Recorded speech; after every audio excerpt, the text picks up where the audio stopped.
Hello friends, welcome to my channel Easy Tasty Samayal. இன்னைக்கு நம்ம சேனல்ல ஆலு பராட்டா எப்படி செய்யறதுன்னு பார்க்கலாம். அதுக்கு நான் 3 உருளைக்கிழங்கை இந்த மாதிரி கட் பண்ணி குக்கர்ல வேக வச்சுக்க போறேன். 3 விசிலுக்கு வேக வச்சுக்கலாம்.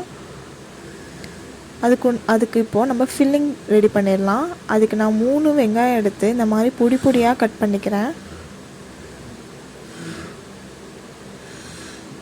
நல்லா எவ்வளவு குட்டி குட்டியா முடியுமோ அந்த அளவுக்கு குட்டி குட்டியா கட் பண்ணிக்கோங்க.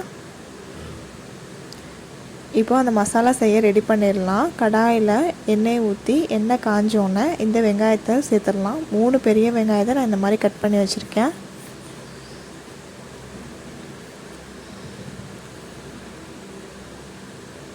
அதில் ஒரு பச்சை மிளகாவை இந்த மாதிரி குட்டி குட்டியாக கட் பண்ணி போட்டுக்கிறேன்.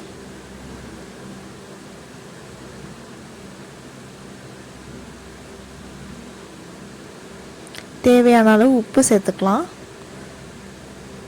மிளகாய்த்தூள் 1 ஸ்பூன் சேர்த்துக்கலாம்.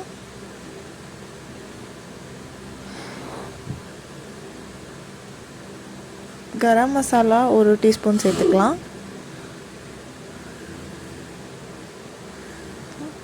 சாட் மசாலா 1 ஸ்பூன் சேர்த்துக்கலாம். இது ஆப்ஷனல், உங்ககிட்ட இருந்தால் சேர்த்துக்கோங்க, இல்லாட்டினா தேவையில்லை.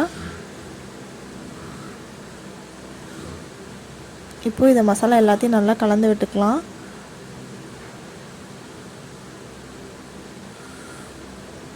வேக வச்சுருக்கிற உருளைக்கிழங்கை இந்த மாதிரி தோல் உரித்து எடுத்து அதை நல்லா கட்டி இல்லாமல் கையாலே நல்லா பிசைஞ்சு எடுத்துக்கோங்க.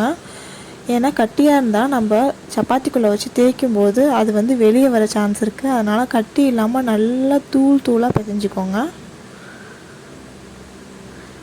கையால் இல்லைன்னா நீங்கள் கிரேட்டர் வச்சு கூட நல்லா சீவி விட்டுருங்க.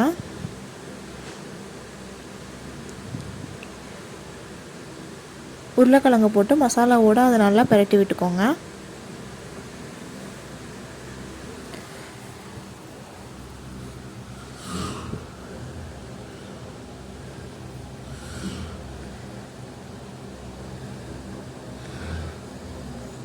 கடைசியாக கொத்தமல்லி இலை போட்டு இப்போ நம்ம ஸ்டவ்வை ஆஃப் பண்ணிடலாம்.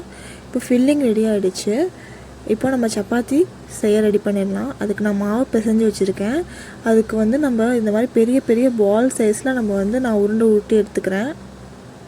கொஞ்சம் சப்பாத்திக்கு நீங்கள் உருட்டுறதை விட கொஞ்சம் பெருசாக உருட்டிக்கோங்க. இந்த மாதிரி நடுவில் வச்சு நடுவில் மட்டும் மொத்தமாக இருக்க மாதிரியும் சைடு ஃபுல்லாக மெலிசாக இருக்க மாதிரியும் கையாலேயே நீங்கள் விரித்து விட்டுக்கோங்க. நடுவில் அந்த ஸ்டஃபிங் வச்சுட்டு இந்த மாதிரி நல்லா மடிச்சுக்கோங்க. மாவு போட்டு நல்லா 2 பக்கமும் கையாலேயே முடிஞ்ச அளவு இது பண்ணிவிட்டு கட்டை எடுத்து ரொம்ப அழுத்தம் கொடுக்காமல் தேய்ச்சி விட்டுக்கோங்க. ரொம்ப அழுத்தம் கொடுத்தா உள்ளே இருக்க ஸ்டஃபிங் வெளியே வந்துடும். அதனால் மேலோட்டமாக அப்படியே தேய்ச்சி விட்டுக்கோங்க.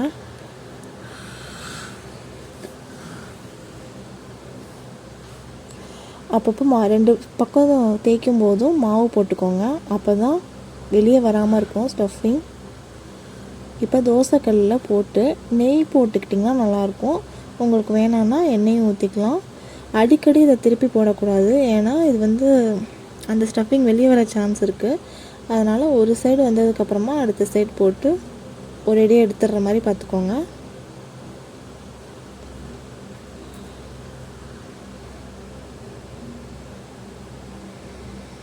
ரெண்டு சைடும் ப்ரௌன் ஆனோன்னே நம்ம ஸ்டவ் ஆஃப் பண்ணிடலாம். அவ்வளோதான், ஆலு பரோட்டா சூப்பராக ரெடி ஆகிடுச்சு. இதை நீங்கள் சூடாக எந்த சைட் டிஷ்ஷுமே இல்லாமல் சாப்பிட்லாம். நான் இன்றைக்கி கெச்சப்போடு நான் தொட்டுக்க போகிறேன். உங்கள் வீட்டில் நீங்கள் இதுக்கு குருமா செஞ்சால் அதுவும் தொட்டுக்கலாம். ஆனால் இதுக்கு எந்த சைட் டிஷ்ஷுமே தேவையில்லை. நீங்களும் ட்ரை பண்ணி பாருங்கள். உங்களுக்கு இந்த சேனல் பிடிச்சிருந்தா லைக் பண்ணுங்கள், ஷேர் பண்ணுங்கள், சப்ஸ்கிரைப் பண்ணுங்கள்.